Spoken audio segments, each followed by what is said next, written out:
అదేమో వచ్చిన పాపం ఎక్కడ ఎన్నో వచ్చిన 21 చదవండి.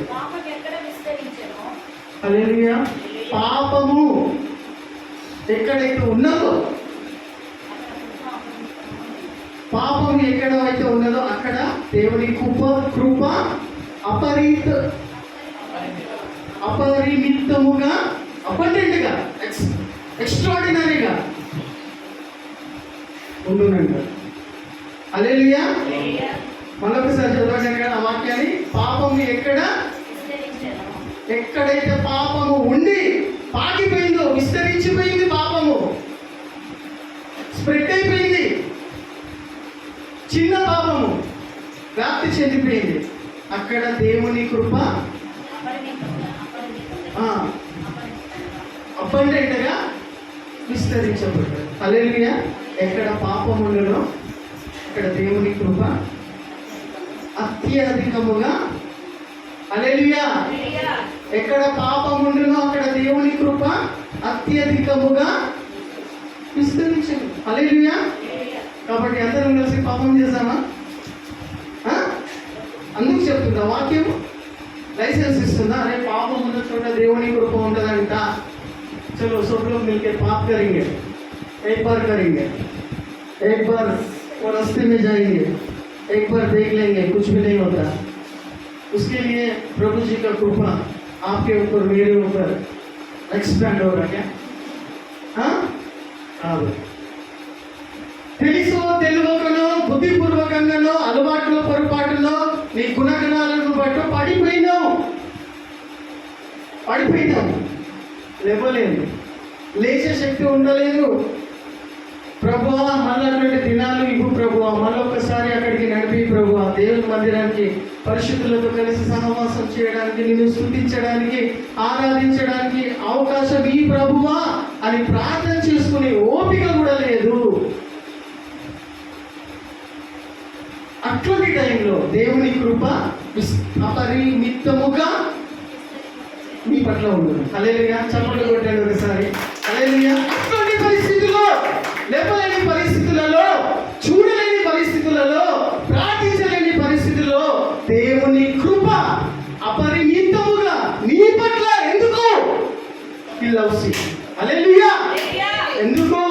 నువ్వు ప్రార్థన చేసుకోలేని పరిస్థితుల్లో లేవరా, నువ్వు లేవలేని పరిస్థితుల్లో లేవమ్మా, నువ్వు నీకోసం ఒక్కడు కానీ ఒక్కటి కానీ సంఘం కానీ ప్రార్థన చేసే పరిస్థితుల్లో లేకుండా దేవుని కృప నీ పట్ల అపరిమితముగా పడుతుంది. హల్లెలూయా. హల్లెలూయా. ఎందుకు అంటే that is the love of God. Hallelujah. Hallelujah. నువ్వు అట్లనే నశించిపోయి చచ్చిపోయి నిత్య నరకానికి వెళ్ళడము దేవుని చిత్తం కాదు. హల్లెలూయా. అందుకు దేవుని కృప విస్తరిస్తాడు. నీ మీద పడతాడు అంతే, నిన్ను వదలడు. వన్స్ ఒకసారి నువ్వు దేవుని ఏర్పరచుకున్నావు, నమ్మినావంటే ఎంత దూరం ఉరికినా కానీ, నిన్ను కొట్టైనా, నీ కాళ్ళు చేతులైనా ఎరగొట్టైనా, మంచం మీద పెట్టైనా కానీ నిన్ను చక్కగా చేస్తాడు. ఆ పాపాలలో నేను పడకుండా నిత్యత్వంలో, నిత్య నరకానికి నేను వెళ్ళకూడదని దేవుడు నిన్ను కొట్టైనా, కాళ్ళు చేతులు ఎరగొట్టైనా, రోగం పెట్టైనా, సాతాను దూతను నీ లోపల పెట్టైనా, నిన్ను రోజు రోజు రిపేర్ చేస్తూ అయినా, నీకు పశ్చాత్తాపం మారు మనసు కలిగేంత వరకు, నేను పరలోకంలో చేర్చేంత వరకు నిన్ను నన్ను విడవడు. కృప విస్తరింపజేస్తూనే ఉంటాడు. హల్లెలూయా. కృప నీ మీద పడతనే ఉంటుంది. నీ లోపల బీజము నశించి గతించి నలిగిపోయేంత వరకు, తీసేంత వరకు దేవుని కృప చాలు. హల్లెలూయా. హల్లెలూయా. మనమందరం లేచి నిలబడి దేవునికి స్తోత్రములు చెల్లిస్తూ, ఉన్న పరిస్థితిని బట్టి దేవుణ్ణి ఆరాధిస్తూ, నా కృప నీకు చాలును, దేవుని కృప నీకు నాకు చాలును. ప్రేమైన దేవుని బిడ్డ, దేవుని ప్రేమను అనుమానించకు, దేవుని కృపను నిర్లక్ష్యం చేయదు. Lift up your hands, lift up your hands, worship the lord, worship the lord. దేవుని చేతులు నీ పవిత్రమైన చేతులు అని వాక్యం చెప్తూ ఉన్నారు. నీ చేతులు అపవిత్రమైన చేతులు అని చెప్పాను. కాగా క్రీస్తు శక్తి క్రీస్తు శక్తి నా మీద నిలిచి ఉండే నిమిత్తము విశేషముగా నా బలహీనతలందే బహు సంతోషముగా హల్లెలూయా హల్లెలూయా. ఎప్పుడైతే నేను బలహీనుడనో, వాక్యం ఏం చెప్తుంది?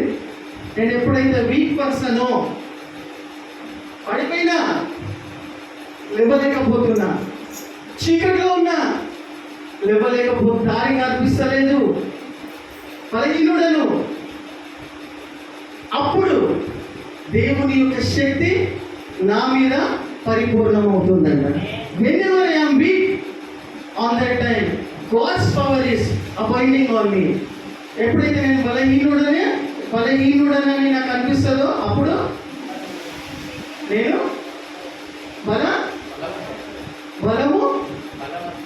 బలవంతుడను. హల్లెలూయా హల్లెలూయా. ప్రియమైన వారులారా, నీ జీవితకాలం అంతా ఈ మాట గుర్తు పెట్టుకోవాలి నువ్వు నేను. హల్లెలూయా. మనలో ఉన్న బీజం అటువంటిది, మట్టిలో కలిసిపోయేంత వరకు మార్పు పొంది మార్చుకునే గుణము ఉండదు. పడుతూ ఉంటాం, లేస్తూ ఉంటాం, పడుతూ ఉంటాం. ఇక్కడ వాక్యం చెప్తూ ఉన్నది, ఎప్పుడైతే నువ్వు బలహీనుడవో దేవుని శక్తి ఆ టైంలో నీ మీద పరిపూర్ణమవుతుందండి. హల్లెలూయా హల్లెలూయా. నువ్వు బలహీనంగా ఉన్నప్పుడు, ప్రియమైన దేవుని బిడ్డ సంగమా, నువ్వు బలహీనంగా ఉన్నప్పుడే నువ్వు బలవంతుడవు. హల్లెలూయా హల్లెలూయా. నువ్వు బలహీనంగా ఉన్నప్పుడే, హల్లెలూయా. ఇప్పుడు నువ్వు బలహీనంగా ఉన్నావు ఏదైనా విషయంలో? ఎవరైనా ఉన్నారా? అందరూ ఉన్నామా? పరిపూర్ణమా? బలహీనంగా ఉన్న నేను, దేవుని శక్తి నా మీద ఇప్పుడే పరిపూర్ణం అవుతుంది అంటున్నాడు. హల్లెలూయా హల్లెలూయా. Whenever I am weak, on that time only I am a strong person. హల్లెలూయా హల్లెలూయా. నేను బలహీనుడనై ఉన్నప్పుడు నీ బలము నాకు పరిపూర్ణమవుతూ ఉన్నదని పౌలు భక్తుడు చెప్తున్నాడు. హల్లెలూయా. నువ్వు బలవంతుడు. హల్లెలూయా. నువ్వు దేవుని బిడ్డవు. హల్లెలూయా హల్లెలూయా. దేవుని బిడ్డవు, బలవంతుడవు, నువ్వు బలహీనుడవు కాదు. నీ నేచర్ అది, నా నేచర్, నా స్వభావం అది. అట్లా పుట్టిన ఏం చేస్తాం? మన నేచర్ అది. కానీ ఆ బలహీన పరిస్థితులలో దేవుని కృప చాలును. ఆ బలహీన పరిస్థితులలో నేను దేవుని శక్తి పరిపూర్ణం చేస్తుంది. హల్లెలూయా. ప్రార్థన చేసుకునే అవకాశం ఉండదు పడిపోయినప్పుడు, ప్రార్థన లేచేటువంటి ఉనికి కూడా ఉండదు. అటువంటి టైంలోనే దేవుని కృప నీ పట్ల విస్తరింపజేస్తాడు. హల్లెలూయా హల్లెలూయా. అది ఆయన కృప, అది ఆయన ప్రేమ. నువ్వు ప్రార్థన చేసుకోలేని పరిస్థితుల్లో పడిపోయి ఉంటే, లేవలేని పరిస్థితుల్లో ఉంటే, క్రీస్తు ప్రేమను మర్చిపోయి ఎంతో దూరం వెళ్ళిపోయిన, బుద్ధిపూర్వకంగా పడిపోయినవేమో, ఇష్టపూర్వకంగా పడిపోయినవేమో, అలవాటులో పొరపాటు అన్నట్టుగా పడిపోయినవేమో, అటువంటి పరిస్థితులలో, లేవలేని పరిస్థితులలో దేవుని కృప, హల్లెలూయా, నీ పట్ల నా పట్ల విస్తరింపజేస్తాడు. హల్లెలూయా. అట్లా అని పాపం చేయమని నేను మీకు లైసెన్స్ ఇస్తాను. ఒక వాక్యం చదవండి. రోమీయులకు రాసిన పత్రిక 5:20 చదవండి. చివరికి వాక్యం చదువుకొని ముగించుకుందాం. 5:20 రోమీయులకు రాసిన పత్రిక చదవాలి, వాక్యం చదవాలి. నిమిత్తము చూసారా? నన్ను నలగొట్టుటకు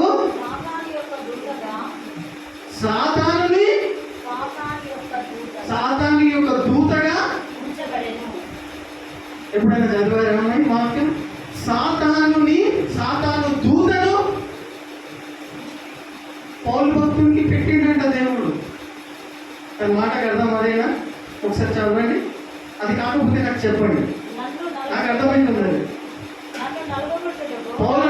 పౌలు భక్తుడు అంటున్నాడు, నన్ను నలగొట్టుటకు నేను ఎక్కువగా హెచ్చులోకి వెళ్ళకుండా, ఎక్సాల్ట్ కాకుండా, సాతాను యొక్క దూతగా,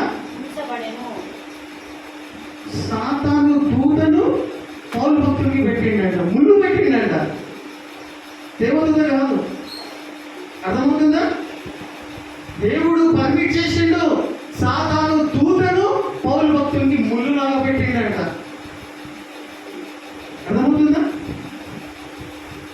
దేవుడు సాతాను పోయి చూసుకోరా నా బిడ్డలని ఆజ్ఞాపిస్తాడా?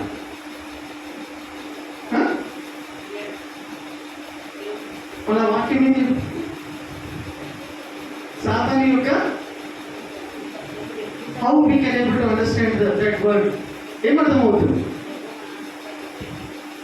యోబు దగ్గరికి వచ్చినప్పుడు అపవాది, ఈ స్టోరీ అంత కాదు కానీ నువ్వు ఏమన్నా చెయ్యి, అపవాది సాతానా ఏం చేసుకుంటావో చేసుకో, ప్రాణం మాత్రం ఎవరితో మాట్లాడుతున్నాడు దేవుడు?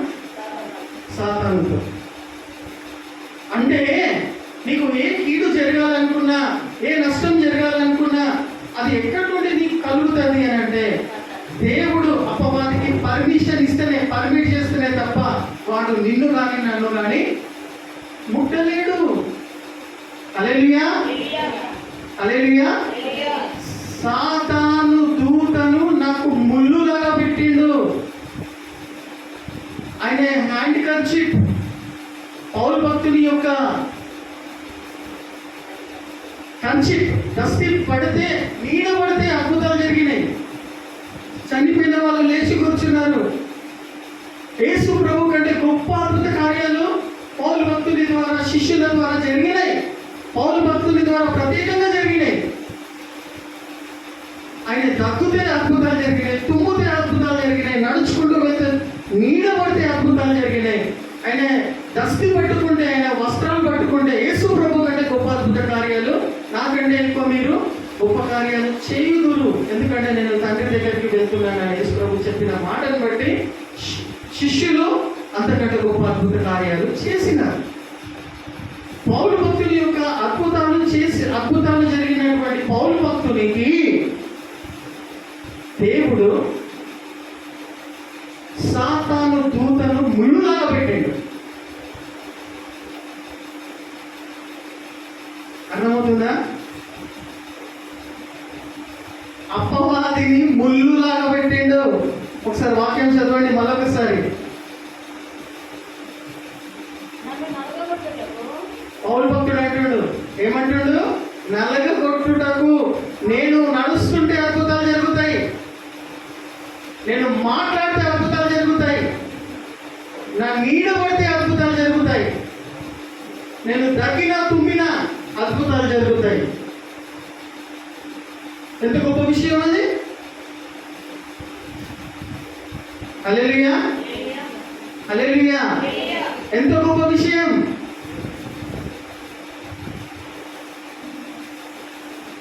అటువంటి పౌలు భక్తుడు ఏమంటాడు తెలుసా?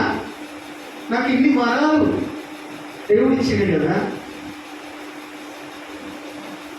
నన్ను నలగొట్టడానికి చదవండి.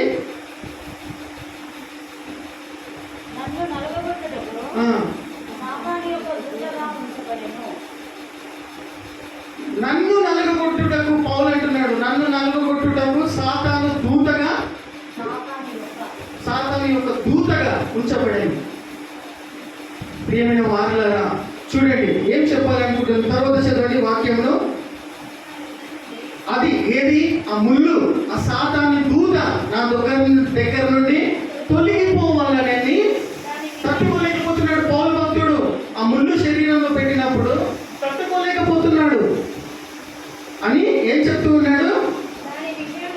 దాని విషయమై నా యొద్ద నుండి తొలగిపోవాలని దాని విషయమై ముమ్మారు ప్రభువుని వేడుకున్నాడంట. ప్రభువా, ఈ ముళ్ళు తీసేయి ప్రభువా, ఈ సాతాను దూతను నా దగ్గర నుండి తీసేయి ప్రభువా, నేను నీ బిడ్డని కదా ప్రభువా, హల్లెలూయా, నీ సేవకుని కదా ప్రభువా, నీ సేవ చేసేవాడిని కదా, నిన్ను రక్షకునిలాగా అంగీకరించిన కదా, నేను రక్షణ పొందుకున్నా కదా, ఈ సాతాను దూతను నా దగ్గర నుండి తీసేయవా ప్రభువా, తీసేయవా ప్రభువా అని ఎన్నిసార్లు ప్రార్థన చేసిండంట? కుమారు ప్రార్థన చేసిండంట. ప్రార్థన చేస్తే దేవుడు ఆ ప్రార్థన వినలేదా? విన్నాడు. విని ప్రియమైన వాళ్ళ మనకు కూడా చాలాసార్లు మనం ఏదైతే ఈ బాధ నుండి, హల్లెలూయా అందరు వినాలా, ఈ అప్పుల బాధ నుండి కావచ్చు, ఈ రోగాల నుండి, ఈ సోమరితనం నుండి, ఈ నిర్లక్ష్యత నుండి, ప్రభువా నువ్వు నన్ను ఎందుకోసమైతే ఏర్పరచుకున్నావో, నువ్వు నన్ను ఎందుకోసమైతే నియమించుకున్నావో, ఆ ఏర్పాటుకి, ఆ నియమానికి నీ చిత్తంలో నేను లేకుండా నన్ను ఏదైతే ఆపుతూ ఉన్నదో ఇది నాలో నుండి తొలగించు ప్రభువా అని నువ్వు ఎన్నిసార్లు ప్రార్థన చేసినా, ఎంత వేడుకున్నా, ఏమైనా కావచ్చు,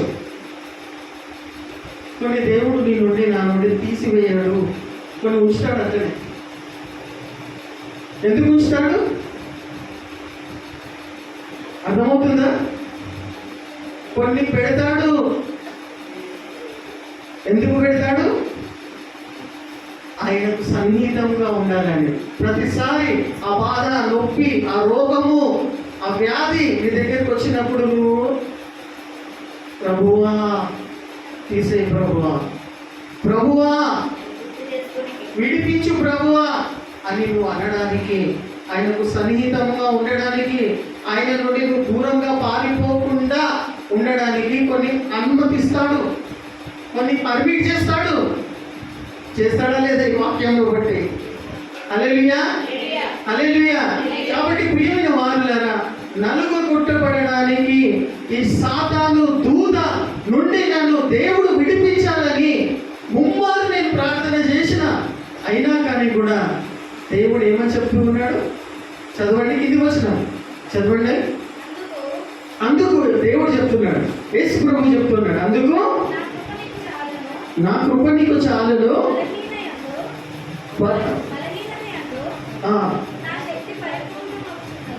నా శక్తి పరిపూర్ణమగుచున్నది ఆయన నాతో చెప్పాను. హల్లెలూయా. అందుకు యేసు ప్రభు ఏమని చెప్తున్నాడు? మీరు ఇప్పుడు ఎటువంటి పరిస్థితులలో ఉన్నా, ఇది ఎందుకు నా దగ్గర నుండి దూరం అవుతలేదు, నేను ఎందుకు ఈ దరిద్రతలో నేను ఉన్నాను, నేను ఎందుకు ఈ సోమరితనంలో నేను ఉన్నాను, నేను ఎందుకు దేవుని మందిరానికి ఎందుకోసమైతే ఏర్పరచుకున్నారో ఆ పనిలో యాక్టివ్గా ఈ టైంలో నేను ఎందుకు ఉండలేకపోతున్నాను, నా జీవిత కాలం అంతా ఇట్లనే దరిద్రతలోనే, సోమరితనంలోనే, నిర్లక్ష్యతలోనే నేను ఎందుకున్నాను, ఎందుకు ఈ అప్పుల బాధలలో ఉన్నాను, ఎందుకు ఈ రోగంతో బాధపడుతున్నాను అని నీకు అనిపిస్తూ ఉన్నట్టయితే, హల్లెలూయా, దేవుడు చెప్తూ ఉన్నాడు, అవి అట్లనే ఉంటాయి బిడ్డ. అందులో నుంచి నువ్వు బయటపడాలి అంటే just my grace is sufficient for you. Hallelujah. అర్థమవుతుందా? నా కృప నీకు చాలు. కృప అంటే అట్లున్నా కానీ కూడా దేవుని మందిరానికి వచ్చినావు చూడు, దేవుని కృప ఉంటేనే వస్తాడు.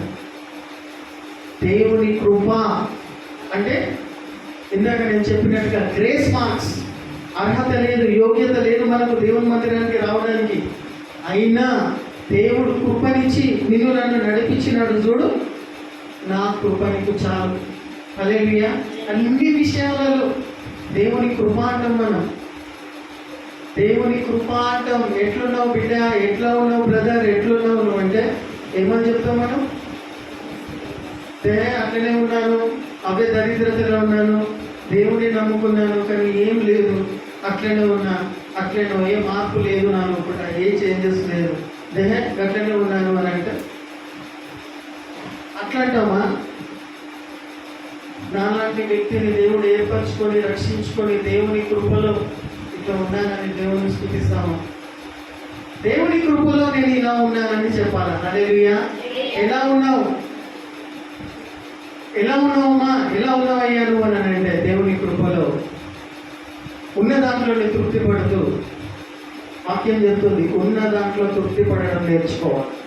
అత్యాశలకు వెళ్తే చివరికి నీకు నిరాశనే జరుగుతుంది. కానీ ఉన్న ప్రస్తుత కాలాన్ని పోగొట్టుకున్నమైతాం. హల్లెలూయా.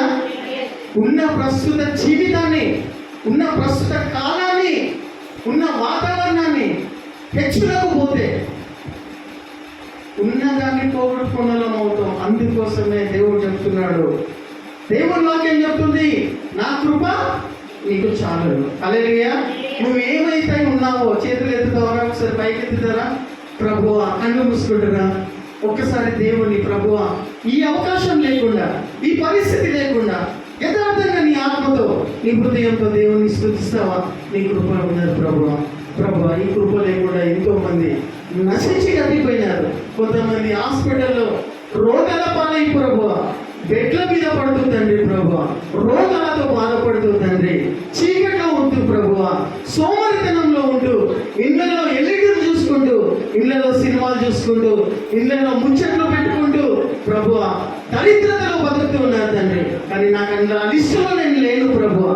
ఏదో మట్టుకు నన్ను నీ మందిరానికి తీసుకొచ్చినావు. నీ కృప చాలు. ఇది నీ కృప ప్రభువా, నీ కృప ప్రభువా, నీ కృప ప్రభువా.